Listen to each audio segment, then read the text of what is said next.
किस मुद्दे को लेकर ये प्रेस कॉन्फ्रेंस आपने बुलाई? सबसे पहले तो मैं जो भी हमारे मीडिया के साथी यहाँ आए हैं उनका धन्यवाद करना चाहता हूँ आज की इस प्रेस वार्ता में। दूसरा, इस धन्यवाद और स्वागत दोनों हैं।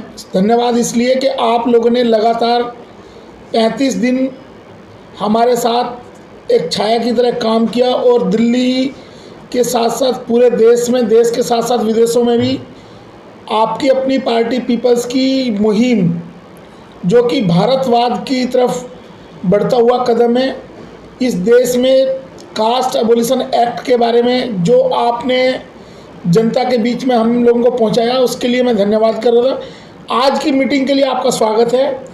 आज का मुख्य बिंदु ये है कि हमने 25 जून 2023 से कास्ट एबोलिशन एक्ट को लेके दिल्ली की सभी 70 विधानसभाओं में नुक्कड़ सभाएं और जनसंवाद कार्यक्रम चलाया, जैसा कि आप लोगों को जानकारी है।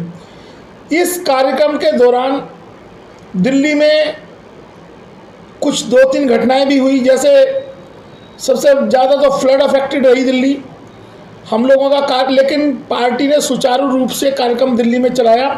और दिल्ली के कार्यक्रम को चलाने के लिए हमारे प्रदेश के अध्यक्ष परमवीर चौहान, प्रदेश के उपाध्यक्ष हमारे संजीव कुमार जी, हमारे बुजुर्ग जो हमें आशीर्वाद देते हैं कमल सिंह जी, श्रवण कुमार जी, बबली शर्मा जी, मनोज पाल, और जो उमेश जी, ओम प्रकाश जी, जितनी भी हमारी टीम है उसने भरपूर सहयोग दिया है।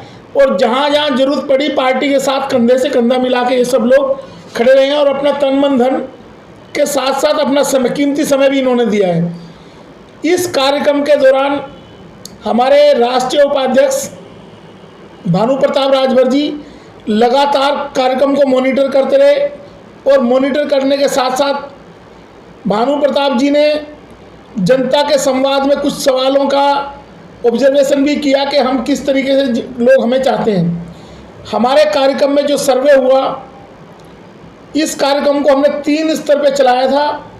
एक जनसंवाद, डायरेक्ट पब्लिक के साथ बातचीत, एक नुक्कड़ सभाओं के, उसके बाद मीडिया के लोगों का गली मोहल्लों में जाकर सर्वे करना, और तीसरा राजनीतिक तौर पे जो राजनीतिक, सामाजिक और शैक्षणिक हस्तियां हैं जो रिसर्च कर रही हैं, कुछ राजनेता हैं या कुछ स्टूडेंट्स हैं जो रिसर्च स्कॉलर हैं, उन सब के बीच में हम अपने कार्यक्रम को लेके गए। और इस कार्यक्रम से आपकी अपनी पार्टी पीपल्स को देश भर में बल मिला है।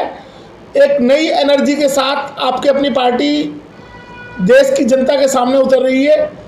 इसमें सबसे बड़ा जो क्वेश्चन था वो ये था कि जाति समाप्त होनी चाहिए या नहीं होनी चाहिए। ये एक बड़ा क्वेश्चन था। जो हमने कास्ट एबोलिशन एक्ट की बात की, जाति उन्मूलन कानून की हमने बात की, तो दिल्ली की लगभग 100% आबादी ने, जितने भी दिल्ली में लोगों से पूछताछ की गई आप लोग मीडिया के बंधुओं के माध्यम से, हर किसी ने कहा कि जातियां समाप्त होनी चाहिए। और जातियां समाप्त होनी चाहिए, उसका क्या विकल्प, क्या रीज़न दिए। हर व्यक्ति जिसका इंटरव्यू हुआ, जिसने मीडिया के सामने आके बात की, सभी लोगों का कहना था कि देश तभी मजबूत होगा जब इस देश से जातियां समाप्त हो जाएंगी।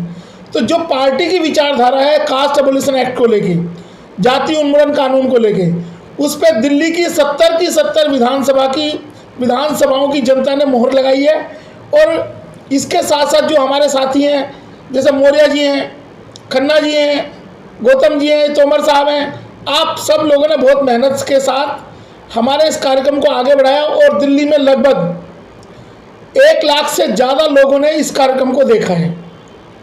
आप लोगों के चैनल के माध्यम से लगभग 1 लाख से ज़्यादा लोगों ने इस कार्यक्रम को देखा है अलग अलग स्तर पे, जिसका मैं आप लोगों को भी बधाई देता हूँ। अब पार्टी देश के महामहिम राष्ट्रपति को 4 अगस्त को ज्ञापन सौंपने जा रही है, क्योंकि लगभग 11 राज्यों के राज्यपाल को हमने डायरेक्ट उनके कार्यालय में जाके ज्ञापन सौंपा है, कुछ को हमने बाई पोस्ट भेजा है। उसके बाद तो हमने देश के लगभग सभी राज्यों के राज्यपालों को ज्ञापन सौंपा है, और उन ज्ञापन के साथ हमने ये मांग की है कि उन राज्यों के मुख्यमंत्रियों को निर्देश दिया जाए राज्यपाल द्वारा कि कास्ट एबोलिशन जाति जो इस देश की सबसे बड़ी बीमारी है, उस बीमारी को कास्ट एबोलिशन एक्ट के जरिए उसकी सर्जरी करके उसको अलग कर दिया जाए, ताकि वो बीमारी इस भारत देश की जो तरक्की है उसमें रुकावट पैदा कर रही है, उसका ऑपरेशन करके उसको अलग कर दिया जाए, ताकि भारत देश को तंदुरुस्त बनाया जा सके। देश की तंदुरुस्ती के लिए ये जो बीमारी है कास्ट की, इसको ख़त्म किया जाए। इस मुहिम में सब लोगों ने हमारा साथ दिया है और हम अब राष्ट्रपति महोदया से ये विनती करना चाहते हैं 4 अगस्त को कि देश के प्रधानमंत्री को निर्देश दिया जाए, केंद्र सरकार को निर्देश दिया जाए कि जो अभी संसद का वर्तमान सत्र है उसी में जाति उन्मूलन कानून को पेश किया जाए। आपने देखा होगा इस देश की जो व्यवस्थाएं हैं, कुछ एक राजनीतिक व्यवस्था इस देश में ऐसी है जो जातियों के बीच में खाई पैदा करके उनको आपस में लड़ा के अपनी राजनीति चला रही है। जो डिवाइड एंड रूल की हम बात करते थे कई बार कि ये ब्रिटिश रूलर्स लेकर आए थे, ब्रिटिश रूलर्स इसको नहीं लेकर आए, जो अंग्रेज थे वो इसको नहीं लेकर आए। यहाँ के ही कुछ लोग हैं, उन्होंने एक ऐसा सिस्टम पैदा कर रखा है कि लोगों को आपस में लड़ा के इस देश में जो भाईचारे की व्यवस्था है उसको ख़त्म करके जाति व्यवस्थाओं में बांट के इस देश की तरक्की को रोका जाए, ताकि उन लोगों का शासन, वो गरीब और अनपढ़ लोगों के ऊपर शासन करना चाहते हैं और देश को उसी दिशा में वो लोग धकेल रहे हैं।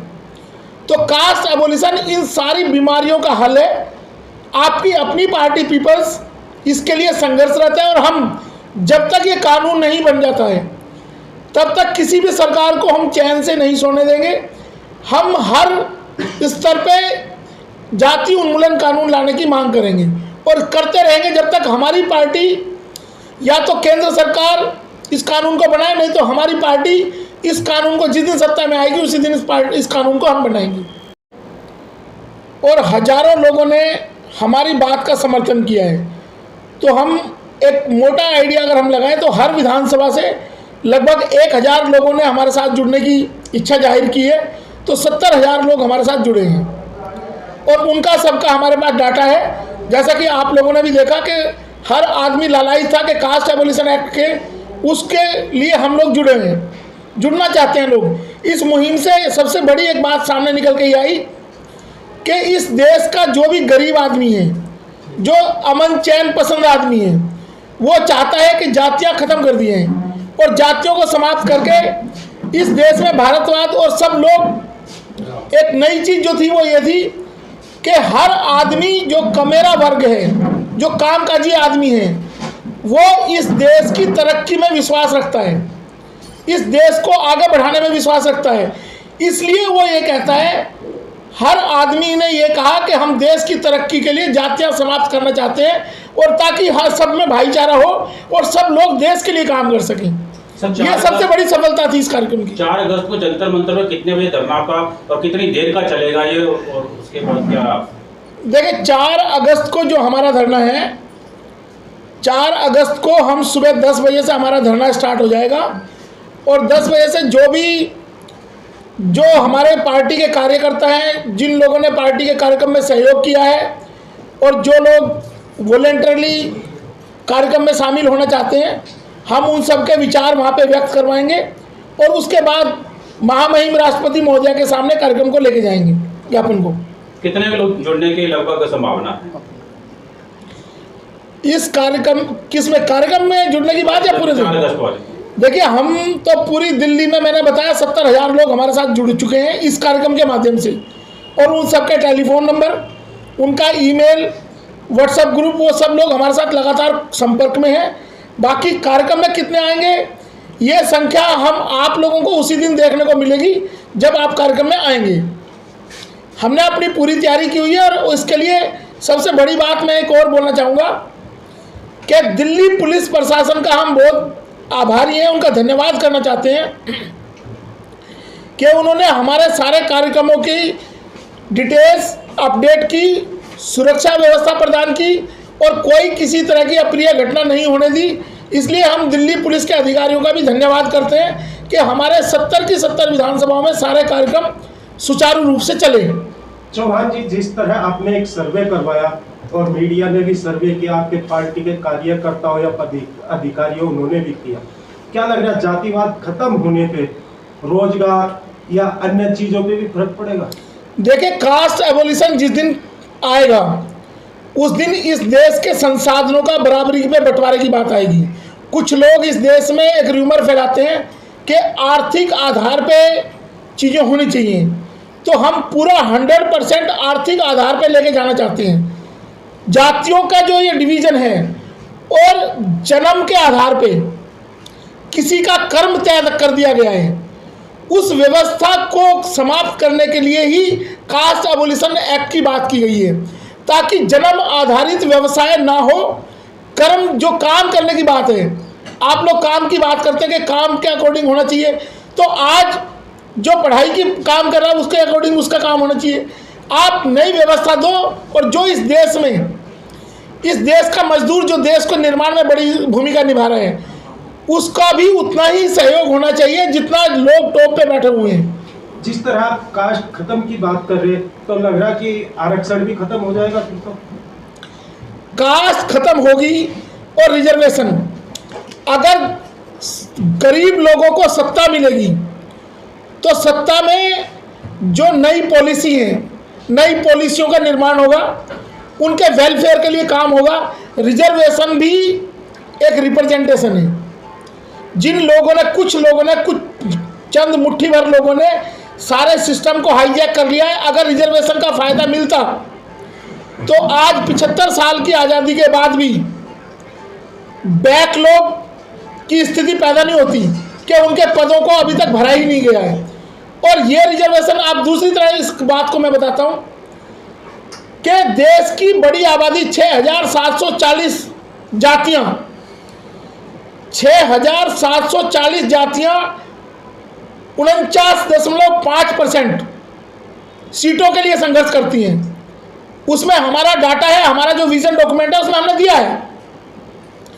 इस देश में हजारों जातियां ऐसी हैं जिनको रिजर्वेशन का फायदा ही नहीं मिल पाया आज तक भी, हजारों जातियों को।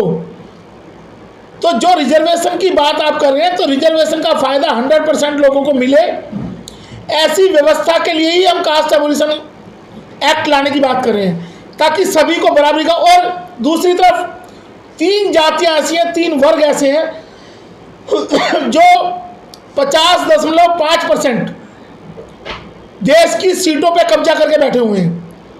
तो आप अगर शेड्यूल ट्राइब्स में 2000 जातियां हैं और 7.5% रिजर्वेशन है, 7.5% रिजर्वेशन को 2000 जातियों में आप डिवाइड करो, क्या सालों तक, क्या पीढ़ियों, कम से कम 100 साल तक किसी जाति का नंबर नहीं आएगा सिस्टम में आने के लिए। ऐसे ही एक बीमारी है ये। ऐसे ही 15% आरक्षण वाले लोग, जिनको 15% आरक्षण मिला शेड्यूल कास्ट के लोग, जब वो अपने आप को बहुजन कहते हैं, जब वो अपने आप को 85% कहने लगते हैं, तो क्या 85% लोग 15% के रिजर्वेशन में compete करके ये व्यवस्था न्याय संगत है?